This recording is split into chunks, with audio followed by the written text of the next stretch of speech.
দুই যুগ পূর্বে ২০০১ সালে স্থাপিত হয় বিয়ানীবাজার পৌরসভা। এই সময়ের মধ্যে পৌরসভা প্রথম শ্রেণীতে উন্নীত হলেও ময়লা ফেলার নির্দিষ্ট ডাম্পিং এলাকা করতে পারেননি পৌরসভার দায়িত্বশীলরা। এর ফলে ৫ কোটি টাকা ব্যয়ে নির্মিত বিয়ানীবাজার পৌর বাস টার্মিনালে ফেলা হচ্ছে ময়লা। এতে আশপাশের পরিবেশ দূষিত হওয়ার পাশাপাশি বিয়ানীবাজার চন্দরপুর আঞ্চলিক সড়ক দিয়ে যাতায়াতকারী যাত্রী ও চালকদের বিড়ম্বনায় পড়তে হচ্ছে। পৌরসভার প্রতি বছরের বাজেটে ডাম্পিং গ্রাউন্ড নির্মাণের জন্য অর্থ বরাদ্দ রাখা হচ্ছে। গত কয়েকটি বাজেটে ৪ থেকে ৪.৫ কোটি টাকা বরাদ্দ রাখা হয়।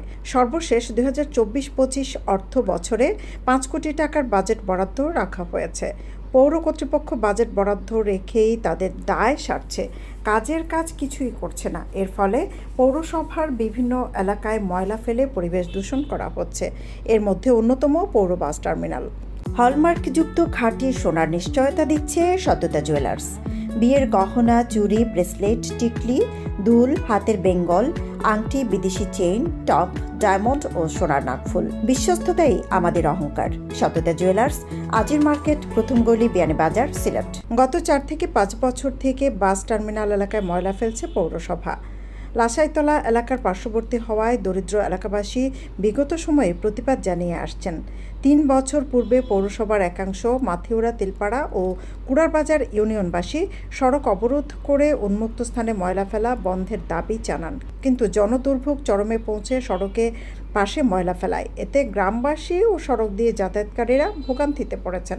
আমরা চলাচল লাগি ময়লা লাগে খুব ভোগান্তি। আসলে আমরা যে সময় অনেক সময় সাধারণ মানুষ অনেক রুগী যায়, তারা এই ময়লা লিয়া অনেক সময় এটা সাফার করতে বা অনেকে এটা লাগে। এটা তো আপনারা সবই জানেন, সাধারণত ময়লা তো অনেক সময় বিভিন্ন ভাইরাস ছড়াবে। এই ভাইরাসের কারণে অনেক মানুষ নানানভাবে আক্রান্ত হয়। আমরাও উপর মহলের সর্বমহল যারা আছে সরকারের, তার প্রতি দৃষ্টি আকর্ষণ করুন যত দ্রুত সম্ভব ময়লা এখান থেকে সরানো, অন্য জায়গাতে যাতে নির্বিঘ্নে ফেলানো হয়। আর এখানে সাধারণত কলেজের ছাত্র যারা ছাত্রছাত্রী আছে এরাও যাতায়াত করে, সাধারণ মানুষ যাতায়াত করে। সাধারণ মানুষ এবং কলেজ ছাত্রদের যাতায়াতের মানে দীর্ঘদিন ধরে এই সমস্যা ফেস করাম। আমরা চাই আসলে এটা একটা সুষ্ঠু সমাধান হোক। দীর্ঘদিন ধরে অনেকে খবর এটা সমাধান হইব কিন্তু সমাধান হন না। আমরা এই ভোগান্তি থেকে আমরা জানি না কবে মুক্তি পাইমু। দুর্গন্ধ করে, খুব কষ্ট লাগে। আমরা মহিলাগুলোকে তো ইন্য না ভাল লাগিয়া অন্য জায়গায় ফেলাইলে তো ভালো হইতো, মানুষের দুর্গন্ধ করতো না, আমরাও অসুবিধা হইতো। ওইদিন আমরা কইছি কেন হরাইবা লাগি, তারা হরাইতো না। আমরা দাবি কেন হচ্ছে হরাই নিত, আমরা গন্ধ লাগি রোয়া যায় না। সব মানুষের ক্ষতি পুরো, বেমার আজার, শ্বাসকষ্ট সবকিছু হয়। তো খাসরা ফেলাইছো, খাসরায় মনে করো গ্রামের বাচ্চাদেরও মনে করো অসুস্থ প্রিয় করে, গ্রামটা লাগলে মনে করো বাচ্চাদের শরীর খারাপ করে। আর খাসরার দ্বারাই মনে করো আটা দেয় না, রাস্তা দিয়ে আটিয়া গেলে খুব দুর্গন্ধ লাগে, শরীরও ক্ষতি করে মানুষ। বাড়ি করে রোয়া যায় না, গ্রাম অত বাতাসে, আপনারা তো দেখলা বাতাসে গ্রাম লেবু সাইকেল যারা মানুষ আছেন মানুষও রইতে পারেন না, খালি দুর্গন্ধ থাকে। আমরা তো অত চিন্তা মনে করো অন্য কানো ফালানি যাইতো, কোনো ব্যবস্থা করা যাইতো ভালো হইতো। আর ময়লার কারণে ভাই এই সাইডে দিয়ে যাওয়া যায় না, এখন রুগী যদি যাইতে কি সমস্যা হইব। আমরা ও বিল্ডিং কাম করতাম ভাই, কাম করা যায় না ময়লার দায়। ময়লার কারণে ভাই এই সাইডে দিয়ে যাওয়া যায় না, এখন রুগী যদি যাইতে কি সমস্যা হইব। আমরা ও বিল্ডিং কাম করতাম ভাই, কাম করা যায় না ময়লার দায়। ময়লার কারণে ভাই কোনটা করা যায় না, ইটা গন্ধে ভাই কোনটা জিও করা যায় না, আটা যায় না, কোনটা না মানছে গাইলেন খালি। আমরা দাবিও তা ময়লা অর্থ ভাই। ডাম্পিং গ্রাউন্ড না থাকায় বর্জ্য ব্যবস্থাপনায় উন্নয়ন সম্ভব হচ্ছে না জানিয়ে পৌর প্রশাসক ও উপজেলা নির্বাহী কর্মকর্তা গোলাম মোস্তফা মুন্না বলেন, সিলেট সিটি কর্পোরেশনের ডাম্পিং গ্রাউন্ডে ময়লা ফেলার ব্যবস্থা করা হয়েছে। পৌরসভার মেইন কয়েকটা চ্যালেঞ্জের এটা হচ্ছে একটা, যে আমাদের কোনো ডাম্পিং গ্রাউন্ড নেই। এখন আসলে মূলত আমরা পৌরসভার বাস টার্মিনালে ময়লাটা অনেক ধরে, বেশ কয়েক বছর ধরে ফেলা হচ্ছে। তো মাঝখানে যিনি আমার আগের প্রশাসক ছিলেন, উনি সিলেট সিটি কর্পোরেশন থেকে এক ধরনের পারমিশন নিয়ে আসছেন। ওদের যে আমরা জানি হচ্ছে এই যে ময়লা ব্যবস্থাপনা, এটা একটা ব্যয়বহুল কাজ এবং টেকনিক্যাল কাজ। বিয়ানীবাজার পৌরসভার যে আর্থিক ক্যাপাসিটি, এখানে আসলে ডাম্পিং গ্রাউন্ড করে এটাকে মেনটেন করাটা একটু টাফ।